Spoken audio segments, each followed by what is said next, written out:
welcome to the show, the Total Financial Hour. I'm Arif Halaby. Thanks for being with us this hour. We appreciate you taking the time out of your day as we talk about your family's financial life, getting out of debt, managing money, of course, planning for the future, and trying to figure out how to manage this world of the market's up, it's down, should I retire now, pensions are changing. Well, part of this strategy is to understand where you are in the race. If you think of it like a race, you've been working 30 or 40, sometimes 45 years or longer. And most of those years, you've been setting aside money, trying your best to create, if you will, a financial nest egg. Right? A lot of us say, "Oh, our nest egg," or we're trying to build our wealth, or whatever that formula might be. But then all the race is over. Then what? You finished running. Why are you still acting as if you're in the middle of the race? You realize when Olympic athletes train, they have a formula, and they get to the end of the race and they're done. Now, let's say again for the next year's Olympics. Okay, let's take, because you're not going to go back to work for another career for the next 40 or 50 years. So by and large, the race is over. The Olympics are over. You're done racing. You now live in the post-finish line life. Well, helping me to explain some of that to you and learn a little bit from him as well is Mr. Ben. Ben, thank you for coming in on the program. Thanks for having me. Hey, this is exciting because Ben is a good friend of mine. He's part-time in Wisconsin, part-time in Florida. Lives a life as a financial professional as well, so we're blessed to have him as an expert. Ben, when we talk about this world of financial racing, right, running, why is it that sometimes people will continue to invest with the same level of risk as if they were 20, 30, or 40 years old when they're 50, 60, 70 years old? I think a lot of people just don't understand the basics behind different lifestyles and different stages of your life. Yeah, I think they get to a place where they say, I'm comfortable with saving. I've never been comfortable with spending. We've seen that a lot, where all of a sudden folks will retire. They'll have more money than they've ever dreamed. And I'm going to explain something to you in a minute. You realize you will never, if you've done it right, spend all of your money. In fact, it almost doesn't matter how much money you have. Very few people die the last day they write their last check, right? It doesn't happen. So those kinds of things are not likely and not possible. But that psychology behind saving is very important when we're young. I agree. I think a lot of people need to take the time to make bucket lists and to come up with goals and then rewards for those goals. Yeah, that's right. Along the journey, there are little benchmarks, right? Just like if you were running a race. So let's think about this. When you cross the finish line, the goal is to save a little bit of money each month, each paycheck. I kind of say you're in the idle phase. You're right. You're in the middle of the road when you have children and your kids are in their teens and you're just trying to pay the bills and you're trying to survive, and everybody is, you're looking a lot more at price tags, right? When you're trying to save and you're building up your wealth. That's a very important part of your life because that begins habits. Because in that idle stage of life, when you are in your, let's say, early 30s, maybe to your early 50s, it's the consistency in saving that makes all the difference. Saving each and every month. And knowing the difference between a Roth IRA and a traditional IRA or 401k. And we're going to get into that here in the second half of the show because I want you to understand why it is that most people are putting their money, I think, in the wrong place. Because it isn't just about how much money you make, it's about the taxes you pay on that money. Now, Ben, a lot of it is, for us on a consistent basis, is learning to save. Tell me about some of your clients. Maybe give me a story or something of somebody that started saving and investing at a young enough age. A lot of my clients are in the medical field, primarily nurses and pharmacists, and it seems like they have a culture of savings to where they put so much away each month and then they increase it just like people told them to do and get to a situation to where they can actually retire much sooner than they thought they could retire. Yeah, we see that a lot when folks, especially, listen, I don't know why it is. I guess you can call it culture, but a lot of foreign folks that come here, they don't have that same, make $100, spend $100. They don't have that mindset of spend, spend, spend. They have the mindset of saving because for most people, when you come to this country, when you come to the United States, you're coming here from a country that is generally quite corrupt. let's just call it what it is. When I spent 11 years as a police officer, there was a lot of fear, depth of fear, from people that were brand new immigrants from other countries where you had to bribe or pay off, or the police beat you and took your wallet, right? There was a lot of that. And when they came here, listen, I can tell you, when I worked, I just thought of something. In 1991, I was working the beach detail, tough job. Shorts and a polo shirt in West LA, right at Will Rogers Beach. And it's a very popular tourist destination. And so sometimes people that rent cars from other countries, they don't understand our traffic laws. They make U-turns in the middle of highways. Those kinds of things you're not supposed to do. It's pretty dangerous. So we would stop you. And I can't tell you how many times I had a driver's license with a $20 bill handed to me. Now, we always say, listen, LAPD is never going to take your wallet, right? I won't say the joke, but that's not us. A very honorable organization. When I was a part of it, we had very little corruption. It was kind of an institutional do the right thing. That was a very big deal. You could walk into a room, if you had two LAPD officers walk into a room of $1 million that nobody counted, and so who cares if $100 was missing? It never happened. I mean, it was very, very rare. You saw a couple little groups spring up, right? With the Sheriff's Department in West Hollywood, some of the Hollywood burglars, some of you that are local, you know those stories. But it was their own officers that turned them in immediately, right? They found out about it off these guys. It wasn't an institutional thing like some of New York officers or Chicago. When my dad was in New York and used to come home on weekends, he used to pay a New York police officer to watch his car that was parked in the red because there wasn't parking. He gave him $20 a week. That's unheard of here.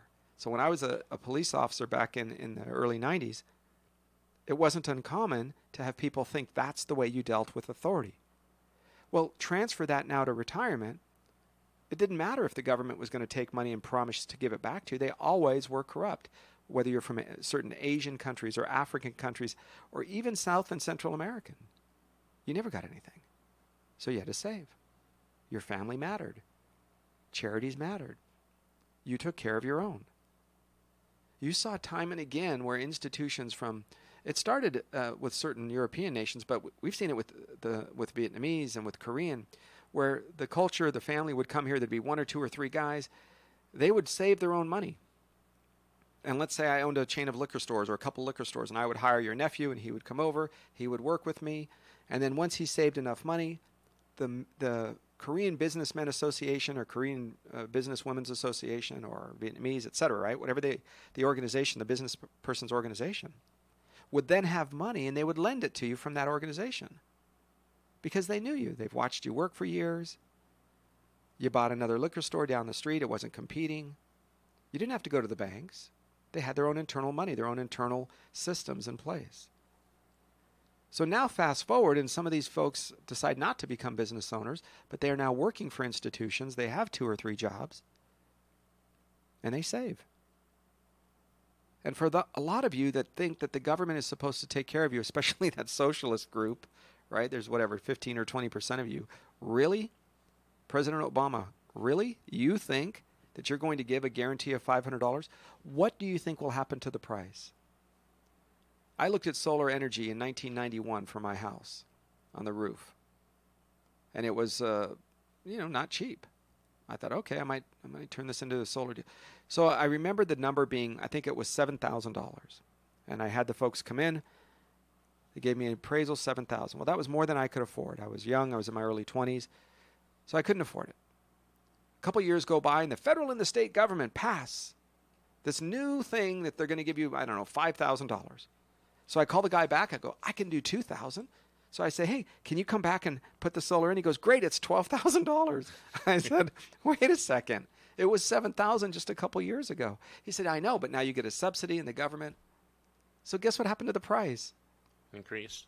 Yeah, folks, surprise. So do you think that if President Obama's deal of $500, what do you think will happen to the prices across the country? They'll go, oh, thank you, $7,000, appreciate it. So the idea that that you can count on the government for your pensions, or the government's going to be there, or the companies, that's nice. They might give you something. We have found, my experience has been, that if you're looking at union pensions, they often don't have an increase. Now, some do. Some of the teachers, maybe the police officers, they have a built-in, 2 or 3% increase. But a lot of the trades, the carpenters, the electricians, certain motion picture, if you're retiring at $4,000 a month, that is your pension 1 year, 2 years, 10 years from now. It takes nearly an act of God for that price, for that value to go up. So you have to have a plan B. And that's why a lot of you have been saving and planning for yourself. Ben, you've been in the financial business for how many years? For 21 years. 21 years. So just about me. I've had 22 years. What have you seen as a trend that starts to take place? Is there anything that you see changing? One quick note is I have some clients that were Teamsters. They just got a letter last year saying there's going to be a reduction in their pension benefits. I've also had a couple people have unique situations where that they had they worked for a Fortune 500 company with a pension. The company sold that division to someone overseas. 4 or 5 years later, they bankrupted that division and basically stole the client's pension. So that can happen also. Listen, your pension doesn't belong to you. That's a very important part. It's an asset of the company. Ask TWA. Ask United Airlines pilots. U.S. Air. U.S. Air. The airlines are ripe with this. But also those little cute companies that had 200, 300, 400 employees that might have had I don't know, maybe it was started by a guy who invented something. And they built a whole company around this invention. And maybe the patent is running out.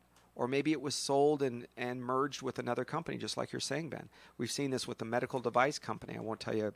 It's a European company that buys these up. All right. So this guy created a medical device, a surgical device, created an entire company out of it. His patent had a run for a while.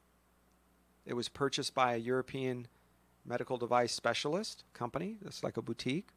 They bought it. Guess what happens to the pension? It's gone. So I don't think that they're going to do that with the city, state, county pensions. But I do expect them, and I tell you this, if you want to be prudent, you plan on expecting 75% of that pension. So if your pension is supposed to be $4,000 a month and you can live on and budget and plan for $3,000 a month, then I'm all for it. If I'm wrong, great, you have extra money. But if I'm right, that their only way to keep the pension system in California, depending on who you listen to, we're $400 billion, $280 billion, it's not going to matter. $400 billion upside down. That means there isn't money. You need to understand, CalPERS, CalSTRS, there isn't the money to live up to their obligations. So they have to do, I think they're going to do all three things, but it depends on who's elected and who's in office of what percentage that they're going to do of what. Here's what I mean. Number one, they're going to lower benefits. They're going to tell you, we were paying you $4,000, it's now going to be $3,000. Sorry. Number two is they're going to take it from you as an existing employee. They're going to raise the amount that you have to put in each month, extend the time until you retire, and give you less benefits when that time comes. Let's say you're 5 years from retirement or something. All right, they'll give you some sort of formula. And the third thing they're going to do is they're going to go to the taxpayers. And they're going to say, hey, taxpayer, we want you to pay more money. Now, you've heard me say this. Who's leaving the state? Is it poor people leaving the state? No. It's the wealthier. It's the upper middle class. They're the ones that have the small businesses that employ 6 people, 12 people. It's the larger corporations that are tired of paying tax in California at record levels. So they're going to leave the state. It's the folks that retire with the pension and they're making, $4,000, $5,000, $8,000 a month, and you can live comfortably in 90% of the country with that money. It's the folks that sell their home, right? You guys know it. The homes are $500,000 or more just to live. You sell it, put $300,000 in your pocket, and you walk to nearly any city in any state, including beach property in a lot of parts of the Gulf and on the East Coast. And you can live within a half a mile of the ocean, which you could never do here for $500,000. And there you can do it for $300,000. Or 2. Yes. There's plenty of places in Florida where we live where you can live on the beach for $250 or $300 in a condo. Definitely if you go 1 or 2 streets off, you're talking $150,000 to $200,000. I mean, amazing. And you don't have to stay there 24/7, guys. Right? Just like now you might have a vacation home or you can travel. A lot of folks do that, Ben. We have seen this time and again where retirees are moving. Are you seeing that out of Wisconsin and out of your Florida clients? I have a lot of clients in Wisconsin that actually have places in Arizona, Texas, and Florida. And then I would say about 60% of my clients in Florida have homes somewhere else.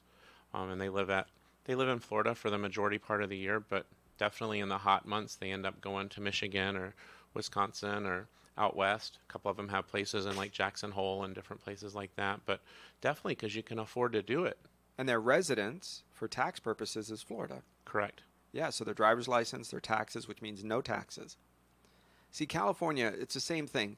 The far left organizations called Amazon and Apple and Google, where they feel so guilty that they've made money, and they run around and give away all this free stuff. I love it. They go, oh, well, we think, the government you should, and all you other people you should. And then the city of Seattle says, well, we're going to charge $200 per employee head tax for homelessness. And Amazon and Apple and well, we're going to move. We're going to move. We can't afford. Wait a second. Didn't you just say it was okay to take their money? But it's not okay to take your money, Jeff Bezos. Right? What a hypocrite. Listen, I don't care if you're the wealthiest man in the world. Eventually, you have to understand that maybe, just maybe, other people would like to become wealthy and successful too. I mean, I don't know. Call me silly. But I think you don't understand that if you're a small business owner and you're going to add a tax, this year they taxed me $200 per employee. Did you know that? $200. Last year was $175. First year was $150. Your employer paid it too, folks. Your husband's employer, they paid $150 per employee in 2016 because the state of California defaulted on its loan back to the federal government. I'm summarizing it, but that's basically what happened. So that's when Toyota said, we're out of here, and went to Plano, Texas. Frito-Lay said, start packing up, folks, and they went to Texas. The next year, they said, oh, it's going to be $175 per employee. Now, I have 8 employees, so I have to pay $175 per employee. Nestle said, we're leaving Glendale, moving our U.S. headquarters to Virginia. Why? Because Virginia said, you know what? We want you to employ our people. So we're going to give you land. We'll give you 10 years, no taxes. Everything's great. Come on over. So Nestle packs up out of Glendale. Many of you worked for them. We right here, folks. A lot of folks in Santa Clarita worked for Nestle and lost their job. Yep, gone. Our congressman in Florida, literally, if he knows that a business is talking about moving near his district, would personally call you. It's not like you're having to talk to one of his aides, because I had a friend that was putting a business near him, and literally Congressman Hastings called me personally and said, if there's any chance I can get it in my district, he's like, we can make it happen. We have benefits. We have tax breaks. What do you think Maxine Waters is doing? Do you think she's bringing anybody to the ghetto where she's elected? And by the way, do you understand Maxine Waters does not live in the district in which she's elected? You guys know that, right? Because you're not listening to just, fake news. Maxine Waters lives in a multi-million-dollar house, and she's supposed to, quote, represent the people in the ghetto that have stores that have closed their doors because of crime and homelessness is on the streets, and she wants free stuff for what? I don't know. I don't know how do you become a millionaire making $125,000 a year as a congressman, $160,000. I don't know. I guess you do. So I need you to know this because you have to fight. You have to get away from this crazy socialist leftist ideas. Nothing wrong with having liberal ideas, which is, oh, free speech. I love that. Okay, let's do that. But the crazy left is running things into the ground in the state of California. You guys know we were the only state in the union that had 0 incumbents thrown out in the last election. 0. If you were running for office and you were an incumbent in the state of California, you kept your job. That means people said, you know what, I like the way things are going. It's pretty good. I want more of this. Give me more, please. Yeah, what a problem. So be very careful who you vote for. It's coming up here. We're going to continue running the retirement race and the difference between traditional IRAs and Roth 401ks and Roth IRAs. When should you move and what is that all about? And believe it or not, are taxes on sale? Maybe so. When we come back. You're listening to me, Arif Halaby, special guest Ben Sims. On your place for news, talk, and information, this is the Total Financial Hour on AM 870. On 1220 AM. Little Eye Leaders is the newest preschool in the Santa Clarita Valley. At Little Eye Leaders, our outstanding teachers lead with intellect, perspective, and heart. That means our programs provide a warm, nurturing atmosphere to meet the unique needs of each child. We believe that play is a powerful form of learning for young children. That's why our kids have every opportunity to learn through the magic and excitement of play. Parents, schedule a tour today by calling 303-0400 or online at littleeyeleaders.org. Your hometown station. KHTS is your official Santa Clarita Dodger station. You can catch all evening games right here on your hometown station. For all the latest news and updates on your Los Angeles Dodgers, KHTS has you covered. Go to hometownstation.com. 98.1 FM and AM 1220. The Santa Clarita Artists Association has a new gallery in downtown Newhall on 6th Street between Main and Railroad, right across from the Canyon Theater Guild. The gallery features our members' paintings, sculptures, and one-of-a-kind handcrafted gift items. Whether you're an art lover, buyer, or an artist wishing to join, visit our website at santaclaritaartist.org, come to our free monthly meetings at Barnes & Noble, or stop by the gallery. For upcoming events and exhibits, check us out at santaclaritaartist.org. We make visual art visible. Marston's Restaurant has been a Pasadena landmark, voted the best breakfast in California by the Food Network magazine. Discover Marston's Santa Clarita location, open for breakfast, lunch, and dinner. Marston's also has a fantastic catering menu that adds a delicious twist to any event. And they cater picnic dinners for that memorable romantic date. Experience Marston's on Newhall Ranch Road and McBean, or log on to marstonsrestaurant.com. Santa Clarita's hometown station. Now FM 98.1 FM and AM 1220. Your hometown station. Financial security will help you live the life you dream. Learn about financial power, the total financial hour. Now higher income strategy. Learn from Arif Halaby. Learn about financial power, the total financial. Hey, we're back. Welcome to the show. Thanks for staying with us. Total Financial Solutions. All right, I'm going to do this right on AM on AM 1220. Your place for news, talk, and information. Your hometown station. All right, listen up. When we're talking about taxes being on sale, what does that mean? We had the biggest tax decrease in the history simply because of the size of the country, right? I mean, also there were some numbers that were changing. It depends on how you want the numbers to be spelled out. If you are a statistics major, you understand that there was a much greater drop when we went from 90%, which was under Ronald Reagan, and they dropped it down into the 30s. And the reason that was a big jump is because they took away a lot of exemptions. Very few people ever paid 90% in taxes. But what took place, because there were write-offs that you could write off your interest from your car loan, from your credit cards. So there was a lot of interest deductions back then. Today they removed that, and you're paying much closer to the rate of 22 or 25%, whatever your numbers are. I share that with you because you need to understand that when certain groups on the left are screaming and yelling, it's tax cuts for the rich, let's understand something. If you're 30% of America, 43% under one of the studies I've seen, they don't even pay federal income tax.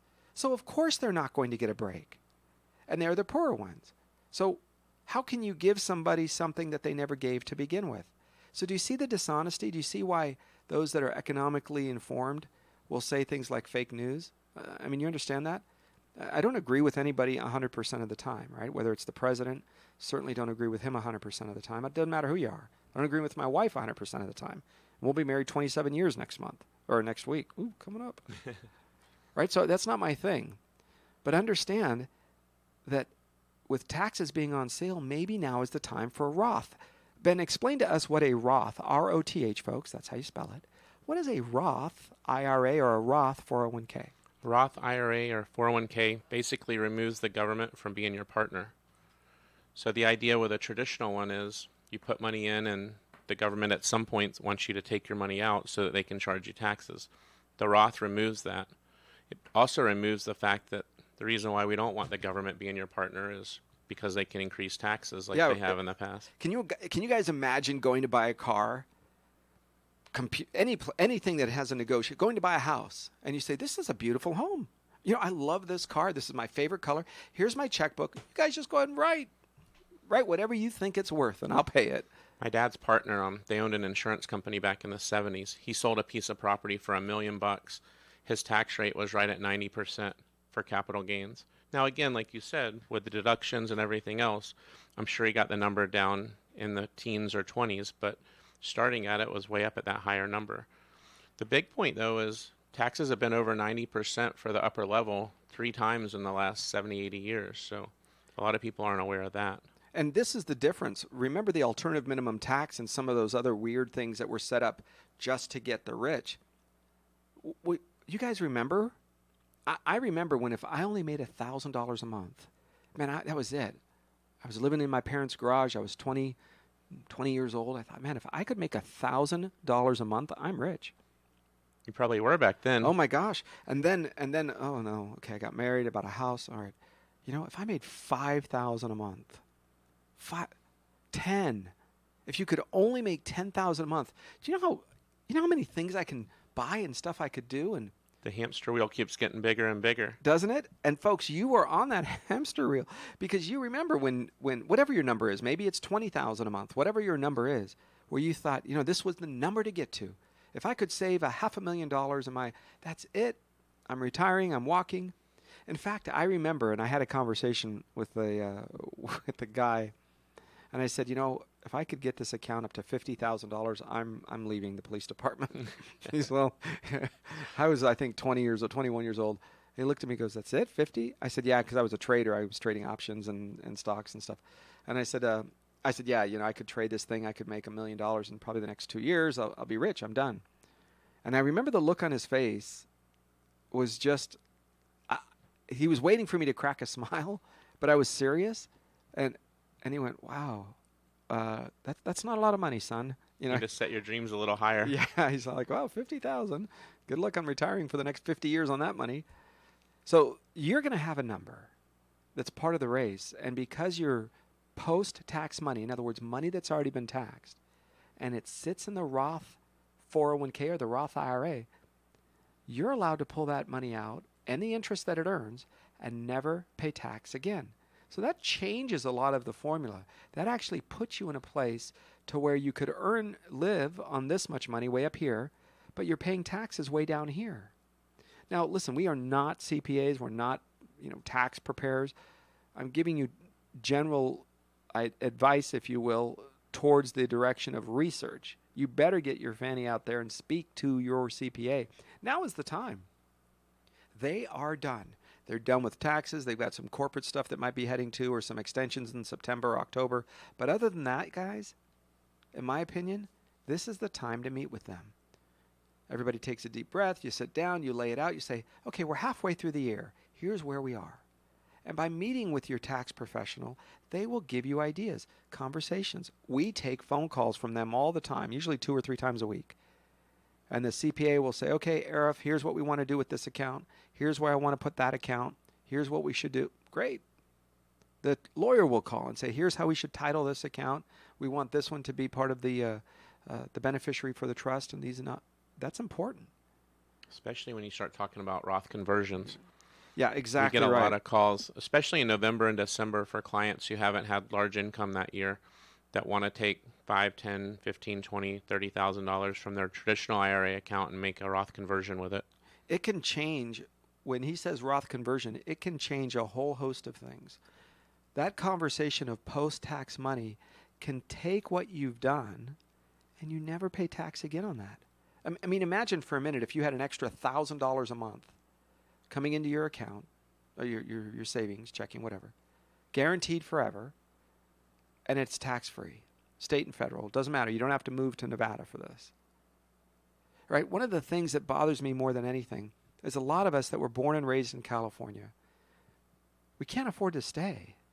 And it isn't because, those people from Texas are coming in and buying up real estate, or remember the Japanese were coming in, we were all mad at the Japanese and the Chinese now, everybody's coming in and buying that's not what happened. We're shooting ourselves in the foot. We are going after, purposely chasing out those in the middle bracket of income, and they're forcing you to leave. Here's a great case in point.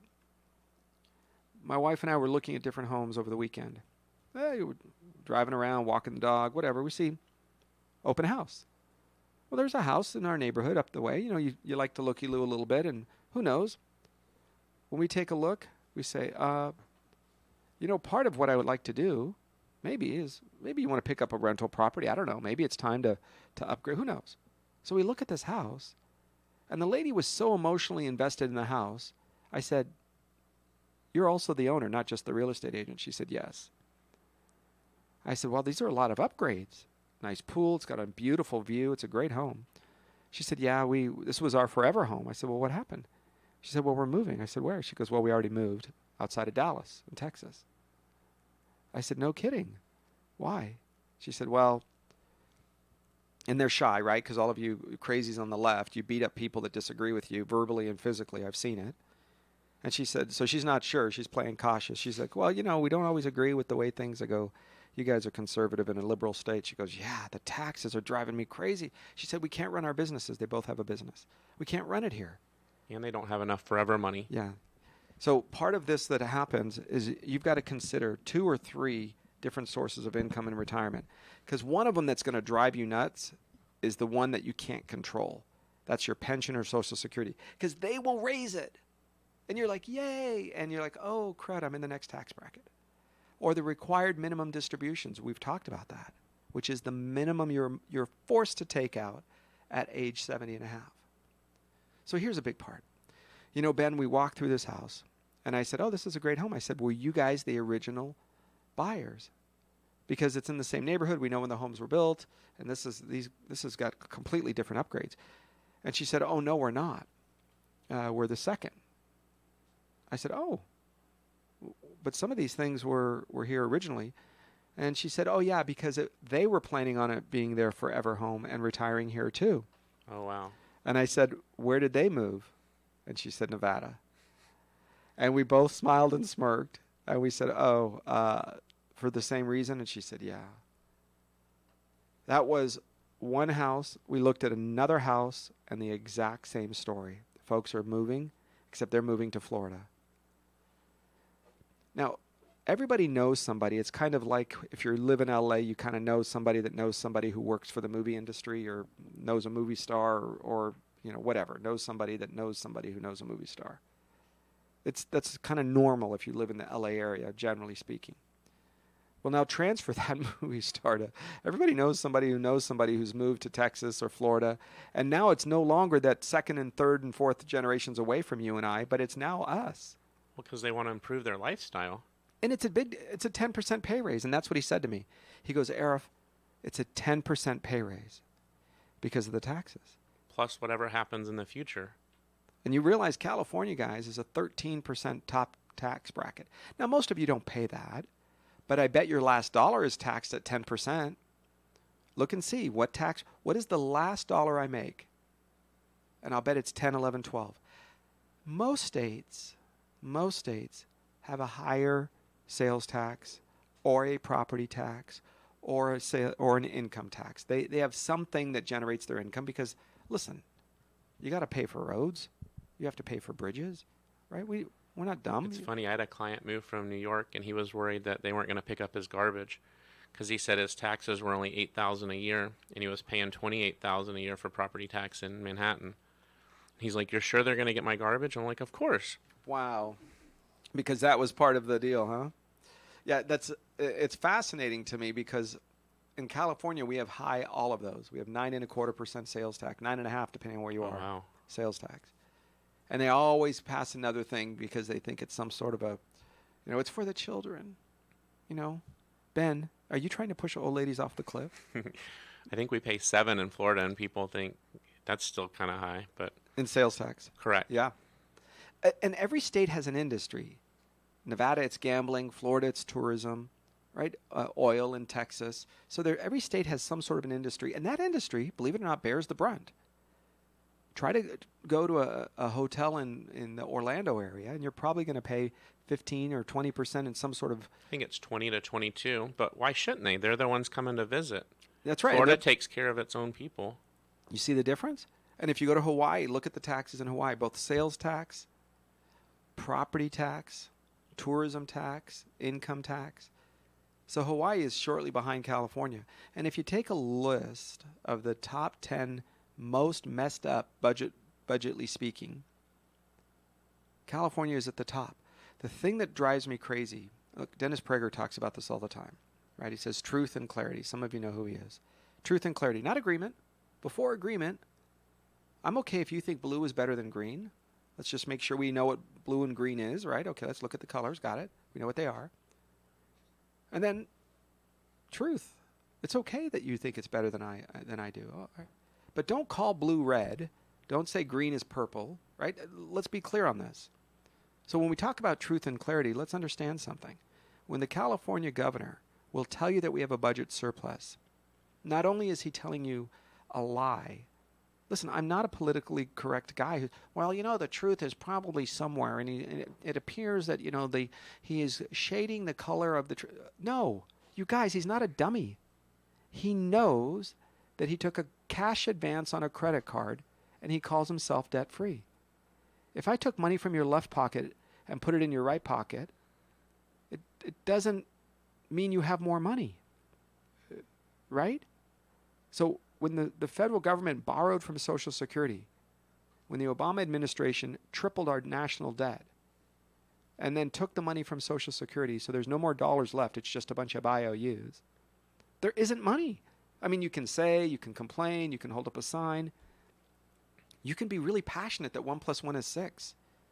But folks, 1 + 1 is 2. Whether you're left or right or alt-right or alt-left or Antifa or Black Lives Matter or Nazi, it doesn't matter. 1 + 1 is 2, whoever you are. So you need political figures to tell you the truth mathematically. Now, you might say, like my wife, I'm busy, I have my life, my kids, our business. I don't have time for this stuff. I don't understand it. I don't care about it. It's not my thing. I get it. And you might be that person. But you understand you still get a paycheck. You understand you still pay income taxes. So you better be involved. And you still vote. And your vote matters just as much as the crazies, just as much as the good guys, just as much as the ones that don't understand math or that do. Now, up until, it's funny when the president was trying to do that commission, right, to go and see what folks were doing, where the votes were. And they were, you're not going to touch our voter rolls. We think, fraud and Russia. And it turns out that there were more voters, more people registered to vote, more people that cast votes than were even registered to vote in multiple counties. Oh, surprise. None of those counties voted for Donald Trump. I wonder why. My gosh, I don't know. Call me coincidence. One quick thing back on the Roth 401k. I had a conversation with one of our congressmen, Tom Rooney. He thinks within the next 4 years that Congress will pass to where all 401ks are Roth, because then they could double dip. They'd get all the money up front because you don't get the tax break with the Roth 401k. Yes. And congressmen don't really care about what happens 20 years from now. They only care about getting reelected. So they'd be able to get the RMDs from the baby boomers. Which is the required minimum distribution. And they'd be able to get the money up front in taxes because the Roth doesn't give you the tax break. There's a lot of conversation about pensions. There's some big organizations that allow you to take a lump sum, which is a big chunk of money, out of the pension. And so what you're going to do is give up the $3,000 or $4,000 or $5,000 per month, whatever that number is, and in exchange have the $700,000 or the $900,000 in cash. But you're guaranteed to have it. I have a client, he works for Harley Davidson in Milwaukee, and his option is he can take the $400,000 and walk, or he can take the monthly payment. And he's like, why on earth would I not take the lump sum and walk? Because as great as Harley is, there's no guarantees once it goes overseas. If it does go overseas, who's going to be in control of it and how it actually happens? It's the reason that Teamsters wanted, was it Teamsters that has United Auto Workers? Sure. Whoever the United Auto Workers Union is. Remember there was a big push for them for the pensions to leave the car manufacturers, right, Ford, GM, to leave them and go to the union. So United Auto Workers said, we want the pension, we'll take it. And over years of fighting, ultimately that's where it landed, was the pension went to the unions, and except for management, and the individual workers now had to collect and require, because that pension is very, very valuable. For sure. Well, it's a huge asset on the books. Big time. And especially when you can control and direct where and what it buys. But it's not yours, it's the company's. And that's what one of my clients found out. He had $2.2 million with the pilot pension fund when U.S. Air went out of business. Oh. Well, they didn't go out of business when they went bankrupt in 2004. Yeah. So literally, once it came out of bankruptcy court, he had $50,000 left in his account. Oh, so they stole $2.15 million. I mean, I don't know how else to say it. Stole is about the only word that works there. Folks, I want you to be very careful. If you would like help, we are here for you. 888-99-RETIRE. That's our number, 888-99-RETIRE. We're going to come back in just a minute. So grab a pen. I'm going to give you some of our contact information as well. 888-99-RETIRE, 888-997-3847. Okay, when we come back, I want to talk to you a little bit more about why it might make sense for you to have a Roth IRA today or 401k versus deferring the taxes today, getting the tax benefit today, but later on having to pay taxes on it.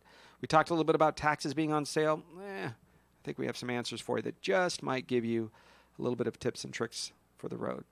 You're listening to me, Arif Halaby, and of course, special guest Ben Sims on your hometown station, KHTS. We'll be right back.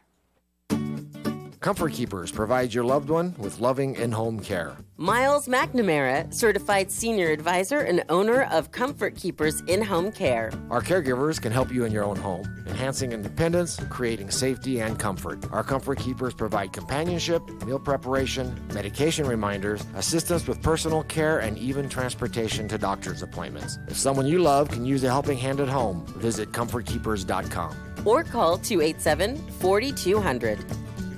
You can now find your hometown station all over social media. Facebook, Instagram, Twitter, you name it, we're on it. Pinterest, YouTube, even Snapchat. KHTS even has apps for your Apple and Android phones. Plus, you can get email and text alerts on our homepage on the website. We're all over the place. You can link up to everything by going to hometownstation.com/social. It's that easy.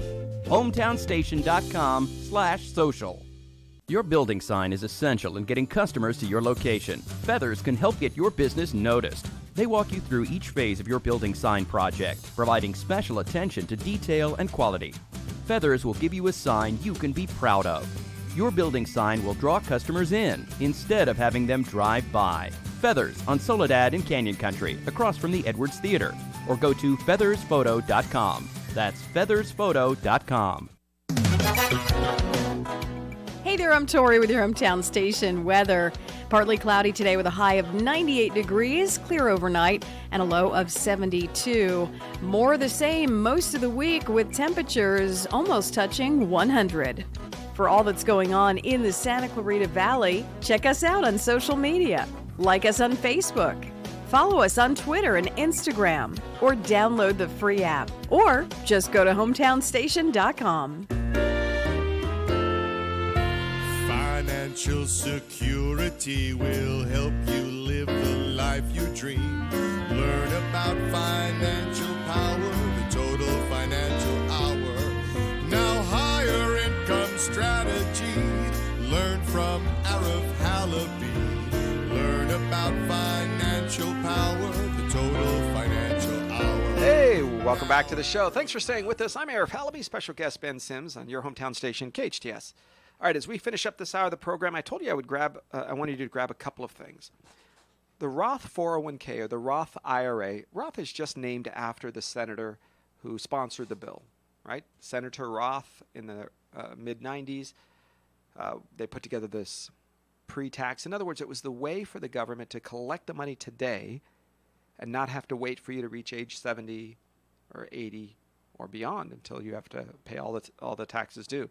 So it was an option. It was a trade-off. One of the benefits to having an account today, a regular 401k, a regular IRA, is the tax benefits. So what are some of the tax benefits? Well, if you make $50,000 a year and you put $5,000 to aside, today you pay taxes on $45,000 of it, right? So that's important. You know that. But can you get another benefit, another tax break on some of those monies? Well, think about it. When you're young and you're working, it's when you have your children that are young, and you get a write-off for them, by the way. So you get a tax deduction. You have your house mortgage. Now, most of your house mortgage in the beginning years is interest. So you're allowed to write off the interest. In other words, you're allowed to deduct the interest, not the principal. Well, as time goes on, a loan, a real estate loan, switches and becomes more of a principal that you're paying. You're still paying the same payment, but less interest, more of the principal, bringing down the balance that you borrowed. Well, that goes away when you're retired. And third, you're going to have business write-offs. You know, Ben, a lot of people are choosing to work in their own small businesses. Correct, yeah. And you get write-offs. You actually have amazing amounts of benefits if you are a small business owner, self-employed, running your own business, which by definition, when you're retired, you are no longer doing. Correct. So those benefits, those write-offs, you only have today, which is probably a good time when you have whatever's left being taxed at the lowest historical rate. I want you to consider, folks, no longer doing your company traditional 401k and instead consider the 401k Roth. Or a blend. A lot of companies give you the option that you can do part traditional, part Roth. And by the way, don't forget, your employer contribution always has to go directly into the traditional. So you put your money in, you have the choice to do the blend. You can do all in one, all in the other. The 401k, that the contribution that the employer puts in, has to go into pre-tax money. And it doesn't change your contribution, which buckets you pick either. A lot of people think that, oh, you can only have certain buckets picked for a Roth and certain ones for traditional. It doesn't limit your choices. That's right. So part of what we want you to do is to go through. This is when your conversation with your tax preparer, your CPA, this is when your financial professional sits down. And we often are on the phone. Your financial advisor, professional, stockbroker, insurance professional, whoever it is that you're working with, it's very important. They all 3, 4 should be talking to each other. They can sit there either in the same room, we can walk back and forth, or they're on the phone. But it's up to the client to demand that. Yes. That your professionals get together once a year for what benefits yourself. It always happens in the estate planning world. The life insurance person with the estate planning attorney, with the CPA, with the trust officer, and the client. And if your stockbroker ever has a problem meeting with the safer money people like us, then you might have the wrong broker, right? There isn't a competition. Their job is to manage risk money. And you want that. You want somebody who's great at managing risk money. They're not always very good at it. If they manage 10 other things, right? Risk and bonds and international and da-da-da. Okay, so I get it that you think you're good at everything, but what are you great at? And that's the conversation you have to have. What are you great at? Because if you're great at safety, which is what we do, you're probably not going to be great at risk. They are two different sides of the political, ideological spectrum, if you will, when it comes to the market. Right? One, his job is to find the next greatest whatever and to buy. But remember, you want to have everybody put together in the same conversation, in the same room, at least on the same page. That's important. So we see what happens the day I retire. I now have a Roth 401k, Ben. It's a great account. What do I do with it? Well, your options are you can roll it over if there's any still that's at risk that you want safe. And then from there, you can decide how you're going to start taking distributions from it, or you can let it grow. That's right. And your distributions are going to be tax deferred if it's a traditional, but tax free if it's a Roth. And when you leave, you can roll it over from the Roth 401k to a Roth IRA. In other words, you can roll it right back in. It's now in your control, leaves the company and whatever fees or whatever accounts they have it, and now is under your own control. Very important you look at that. Keep in mind, a lot of people think you have to wait till you can retire to do that. Most accounts allow you to do what's called an in-service transfer after 55 or after 59 and a half, to where you can transfer some part, all of it, from the risky side at work, still keep contributing, still keep getting the match, but have your retirement money safe, secure, guaranteed, and insured where you know you have it. A lot of people say, Ben, I want to come in and meet with you when I retire. That's the wrong time. The time to come in and meet with Arif would be, I would say, 1 to 2 years before your retirement date. And then from there, have a plan to where you meet with him every 6 months, every year, to make sure that you're on track with your goals And then it gives you a chance to get your bucket list in order and things you want to do. And I noticed that my clients, the first 2 years they retire, that's when they start checking off these bucket list trips, doing the fun things and enjoying themselves. And then about the third or fourth year, they start driving their spouse crazy and start looking for a part-time job. Yeah, they Not do. because they need the money, though. Yeah, a lot of it when we talk about, we've covered shows called, your purpose in retirement. For a lot of people, you think that retirement is, I just have so much to do around the house. I always think that's really kind of cute. They say, oh, but you don't understand. I have a bucket list. I go, what does that mean? Well, you're traveling on an African safari. You're going to take a river cruise, through Europe. No, I have to fix the screen door. And that's a honey-do list, not a bucket list. I have to, the deck.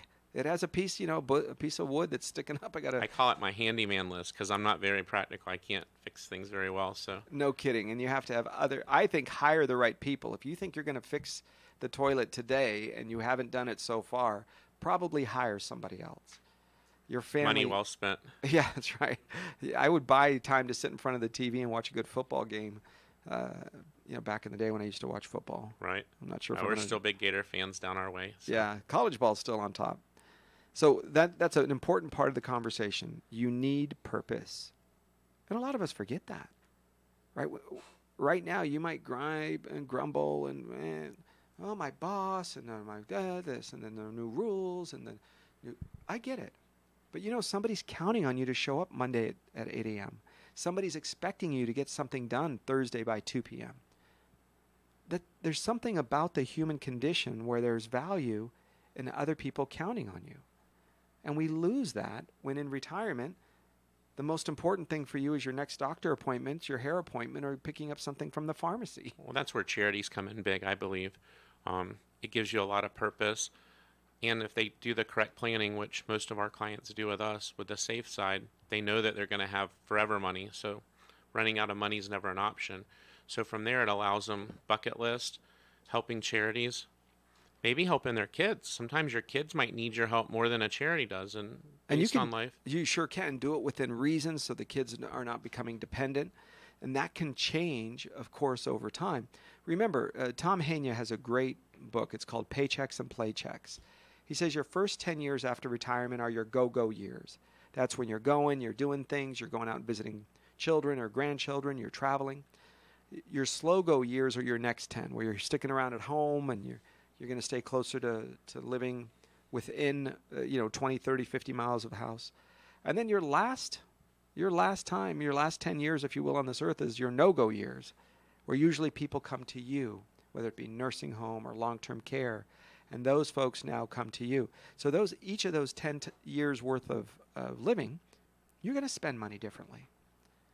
I want you to plan for those go-go years to have purpose in your life, because without that, it becomes a very slow and agonizing time period. Time moves very slow, like summer when you were a kid. So keep in mind. Plus, you don't have very many people visiting you when it goes to the next phase if you haven't. Especially if you lived with purpose. Yeah, you've retired early. What happens is most people are gone. Hey, folks, I want to thank you for joining us this hour of the program. I'm Arif Halaby, and that's Ben Sims. Every week at this time at the Total Financial Hour, you're listening to your hometown station, KHTS. KHTS, AM 1220 and 98.1 FM.